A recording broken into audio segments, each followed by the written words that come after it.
জনাব হাসনাত আব্দুল্লাহ কুমিল্লা সরাসরি প্রশ্ন করবেন, ব্যাখ্যার প্রয়োজন নেই। আসসালামু আলাইকুম।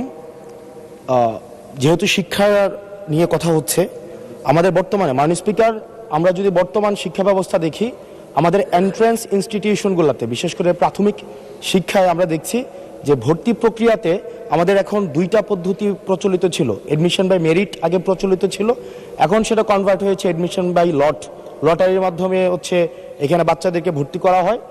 ফলত যেটা হয়েছে, ফিডার ইনস্টিটিউশনগুলোর শিক্ষার মান অনেক কমে গিয়েছে, যার ফলে টারশিয়ারি এডুকেশনে আমরা হচ্ছে কোয়ালিটি সম্পন্ন ছাত্র আমরা হচ্ছে বিশ্ববিদ্যালয়গুলোতে আমরা পাঠাতে পারি না।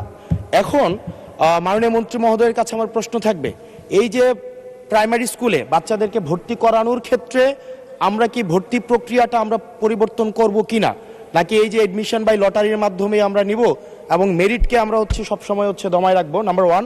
আর নাম্বার টু হচ্ছে, আমাদের বর্তমান শিক্ষা পদ্ধতিতে আমরা যদি দেখি, আমরা যারা পয়সা দিয়ে কিনতে পারে তারা হচ্ছে এখন ইংরেজি মাধ্যমটা কিনছে, যারা পয়সা দিয়ে ইংরেজি মাধ্যম কিনতে পারে না তারাই কেবল আপনি যেই শিক্ষা পদ্ধতি আমাদের জন্য জনজীবনের জন্য আপনি চালু করেছেন সেটা আমরা কিনছি, আর যারা সেটাও কিনতে পারে না তারা হচ্ছে মাদ্রাসা শিক্ষা পদ্ধতি কিনছে।